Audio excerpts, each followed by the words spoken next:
30,000 টাকা বাজেটে অনেক ধরনের ফোন পাবেন। কেউ ভালো গেমিং করাবে, কেউ ভালো পোর্ট্রেট ফটো তুলে দেবে। কিন্তু একটা ফোনের নাম এখন অব্দি কিন্তু শুনতে পাওয়া যায় এই রেঞ্জে, যেটা হলো প্রায় 2 বছর আগে লঞ্চ হওয়া স্যামসাং S21 FE, যেটা প্রথমে এক্সিনোস চিপের সাথে এসেছিল, কিন্তু আবার আগের বছর স্ন্যাপড্রাগন 888 প্রসেসরের সঙ্গে এসেছে। তো এখন কি ফোনটা কেনা উচিত হবে, আর যদি নাই বা কেনা উচিত হয় তাহলে কোন কোন কারণগুলোর জন্য কেনা উচিত হবে না, সবকিছু জানবো আজকের এই ভিডিওতে। তো শুরু করবো আমরা এমন 5টা কারণ যেটার জন্য ফোনটা এখনো কেনা উচিত হবে। আর শুরুই করবে ডিজাইন দিয়ে। হ্যাঁ, ফোনটা একটা প্লাস্টিক বডি পাবেন নিশ্চয়ই, তবে ফোনটা স্লিম, যেটাতে 7.9 মিলিমিটারের থিকনেস পাবেন। আর হালকা ফোনটা, কারণ এটাতে মাত্র 177 গ্রামের মতনই ওয়েট পাবেন। তো ফোনটা স্লিম আর হালকা হওয়াতে হাতে কমফোর্টেবল তো লাগবেই, কিন্তু তারই সাথে আপনি অ্যালুমিনিয়ামের মেটাল ফ্রেমও পাবেন। তো ফোনটা ধরতে একটা সলিড ফিল দেবে। হ্যাঁ, একদম ফ্ল্যাগশিপের মতন হয়তো হবে না, কিন্তু হ্যাঁ অনেকটাই কাছাকাছি। আর তার সাথে এর মধ্যে IP68 এর রেটিংও পেয়ে যাবেন। তার সাথে ডুয়াল ব্যান্ড ওয়াইফাই এর সাপোর্ট, ব্লুটুথ ভার্সন 5.0, USB-C 3.1 এর স্লট পাবেন, যেটা সাহায্যে আপনি কম্পিউটারের সঙ্গে ডেটা দেওয়া নেওয়া অনেক তাড়াতাড়ি করতে পারবেন। OTG সাপোর্টও পেয়ে যাবেন। হ্যাঁ, SD কার্ড লাগানোর জায়গা নেই, তবে দুখানা ফিজিক্যাল সিম লাগানোর জায়গা আপনি পেয়ে যাবেন। eSIM এর সাপোর্ট নেই এর মধ্যে। স্টিরিও স্পিকারস এর মধ্যে পেয়ে যাবেন, যেটা ভালোই কাজ করবে। তার সাথে 4G এবং 5G যত জরুরি ব্যান্ডস দরকার প্রত্যেকটাই ফোনের মধ্যে পেয়ে যাবেন। তার সাথে 8GB DDR5X এর র্যাম পাবেন, 128GB বা 265GB UFS 3.1 এর স্টোরেজও পেয়ে যাবেন। এখন যদি 265GB টা কেনা বেটার হবে, কারণ 8,000 টাকার মধ্যে কিন্তু এই ফোনটা পাওয়া যাচ্ছে। যদি এক্সিনোস ভার্সনটা কিন্তু একই দামে পাওয়া যাচ্ছে, কিন্তু ওটা অ্যাভয়েড করবেন। স্ন্যাপড্রাগন ভার্সনটাই কিনবেন যদি কেনার হয়। নেক্সট কথা বলবো এটা ডিসপ্লেটা নিয়ে।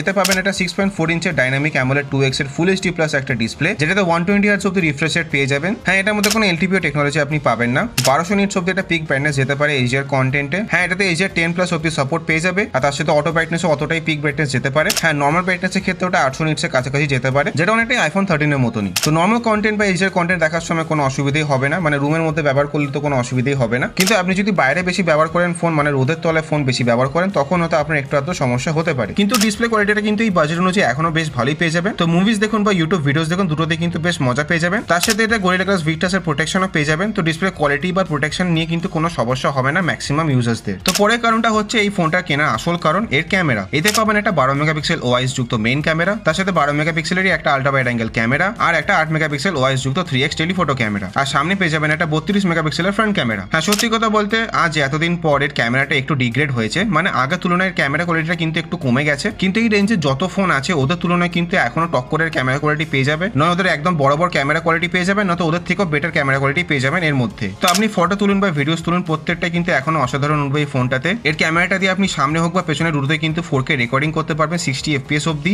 যেটা কিন্তু এই প্রাইস অনুযায়ী কিন্তু অনেক ফোনই করতে পারে না। আর তার সাথে পোর্ট্রেট ফটো তুলুন বা নর্মাল ফটো তুলুন, প্রত্যেকটা কিন্তু ভালো উঠবে এটাতে। তো এই রেঞ্জের বেস্ট ক্যামেরাটা না হলেও কিন্তু এটা one of the best cameras. তো এটা কিন্তু রেকমেন্ড করবো আপনার যদি একটা ক্যামেরা ফোন দরকার হয়। কিন্তু না কেনার কারণগুলো কিন্তু শুনে যাবেন। 4 নম্বর কারণ একে এখনো রেকমেন্ড করার হচ্ছে সফটওয়্যারটা। হ্যাঁ, এতে একটা ডাউন সাইডও আছে, যেটা একটু পরেই জানাচ্ছি। কিন্তু হ্যাঁ, আপনার যদি একটা স্মুথ সফটওয়্যার এক্সপিরিয়েন্স চাই, কোনো ফালতু অ্যাডস এইসব চাই না, তার সাথে কাস্টমাইজেশনও পছন্দ করেন, তো অনেক কাস্টমাইজও করতে চান, তাহলে এই ফোনটা দেখতে পারেন। ফোনটা এখন Android 14 এর সাথেই চলছে 1 আর 6 এর উপর। হ্যাঁ, কোনো AI ফিচার্স এর মধ্যে পাবেন না, কিন্তু অ্যাপ ওপেন বা ক্লোজ অ্যানিমেশন যেটা হয় ওটাও কিন্তু খুব স্মুথ হয়। আর 90% অফ দ্য টাইম কিন্তু এই সফটওয়্যারটা স্মুথই কাজ করে দেবে। আর রেগুলার কুইক আপডেটস যদি আপনার পছন্দ হয় তাহলে এই ফোনটা দেখবেন। আর তার সাথে হ্যাপটিক্সও কিন্তু ঠিকঠাক পেয়ে যাবেন বাজেট অনুযায়ী। আর শেষ কারণটা অনেকের কাছে ইম্পর্টেন্ট, সেটা হচ্ছে ফোন কেনার পর সেই সার্ভিসটা। আর এই ক্ষেত্রে হচ্ছে এটা স্যামসাং এর ফোন, তো স্যামসাং এর সার্ভিস সেন্টার খুব সহজে আপনি খুঁজে পেয়ে যাবেন। তো কোনো সমস্যা হলে কিন্তু সার্ভিস সেন্টার আপনি আশেপাশের মধ্যেই পেয়ে যাবেন, কারণ স্যামসাং এর সার্ভিস সেন্টার কিন্তু প্রায় সব জায়গাতেই অ্যাভেলেবেল আছে। কিন্তু এবারে আসি 3টে এমন কারণ যেটার জন্য ফোনটা আমি কিনতে রেকমেন্ড করবো না। আর তো নামে এটা স্ন্যাপড্রাগন 888 প্রসেসর থাকলো, এটা কিন্তু বানিয়েছে স্যামসাং এ একটা টাইমে, কিন্তু পরে গিয়ে ওটাতে অনেক হিটিং এর সমস্যা দেখা যায়। যদিও আজকের দিনে কিন্তু ওটা অনেকটাই কন্ট্রোল হয়ে গেছে, মানে অনেকটাই কমে গেছে। হ্যাঁ, কিন্তু সত্যি কথা বলতে এখনো কিন্তু হিটিং এর সমস্যা এর মধ্যে আছে। প্রসেসরটা কিন্তু খারাপ না, 7 থেকে 8 লাখের আপনি Antutu স্কোর পেয়ে যাবেন, যেটা কিন্তু স্ন্যাপড্রাগন 7Gen 3 এর তুলনাযোগ্য বলতে পারেন। কিন্তু ব্যাপারটা হচ্ছে যে পারফরমেন্স, এটা স্টেবল পারফরমেন্স আপনি পাবেন না। 30 মিনিটের গেমিং এর পরে কিন্তু হিটটা ভালো মতনই ফিল করতে পারবেন। আর তার সাথে আপনি ফ্রেম ড্রপসে খুব সহজেই দেখতে পেয়ে যাবেন এই ফোনটাতে, কারণ ফোনটা হিট কমানোর চেষ্টা করছে। তো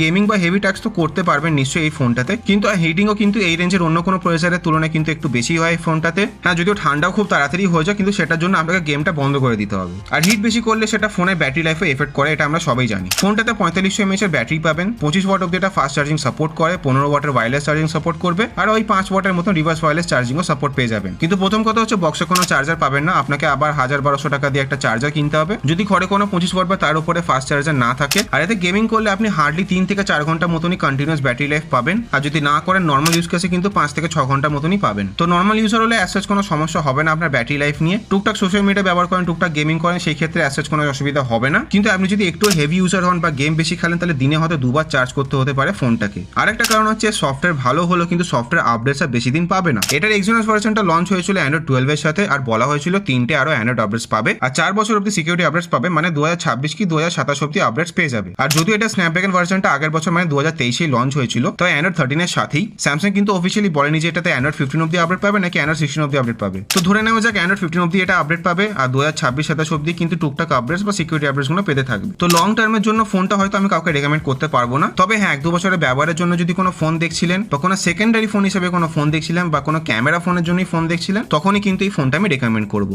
S21 FE তে কিছু গ্রিন লাইট ইস্যু রিপোর্ট হয়েছিল, যদিও সেটা এমন নয় যে অনেকের হয়েছে, তাও হয়েছে অনেকজনেরই, এটা বলতে পারেন। আর সেটার জন্য স্যামসাং এই বছরের সেপ্টেম্বর মাস অব্দি কিন্তু ফ্রি স্ক্রিন রিপ্লেসমেন্ট দিচ্ছে। হ্যাঁ, ফোন বা ডিসপ্লেতে কোনো যদি বড় স্ক্র্যাচ থাকে বা ডেন্ট থাকে বা ডিসপ্লেতে যদি ক্র্যাক হয়ে থাকে, তাহলে সেই ক্ষেত্রে কিন্তু অফারটা আপনি পাবেন না। আর যদি রিপ্লেসমেন্টটা পেয়ে যান, সেই ক্ষেত্রে কিন্তু আপনাকে 500-600 টাকা আর দিতে হবে লেবার চার্জ হিসাবে। আর এই অফারটা আমি ইন্ডিয়াতে আপাতত দেখেছি, অন্য কোথাও কি হচ্ছে না সেটা কথা আমি কিছু বলতে পারবো না। ইস্যুটা এমন কিছু বড় না যে প্রত্যেকটা ফোনে হচ্ছে, কিন্তু তাও হচ্ছে বলে সেটা আপনাকে জানিয়ে রাখার কর্তব্য আমার, আর আমি জানিয়ে দিলাম সেই জন্য। তো যেটা বললাম যে ফোনটা এখন কিনুন বা বিবিডি সেলে কিনুন, আপনার যদি একটা ক্যামেরা হাই প্রায়োরিটি থাকে, একটা সেকেন্ডারি ফোন হিসেবে কোনো ফোন দেখছিলেন, তবেই কিন্তু এই ফোনটার দিকে তাকান, না হলে আপনার সুবিধা অনুযায়ী অন্য কোনো ফোনের দিকে দেখতে পারেন। আমি খুব শীঘ্রই 30,000 টাকার মধ্যে বেস্ট ফোনের ভিডিও আনছি, তো সেটার জন্য লাইক আর সাবস্ক্রাইব করতে ভুলবেন না। আর আমি ছিলাম রিদীপ, দেখা হচ্ছে আবার পরের ভিডিওতে।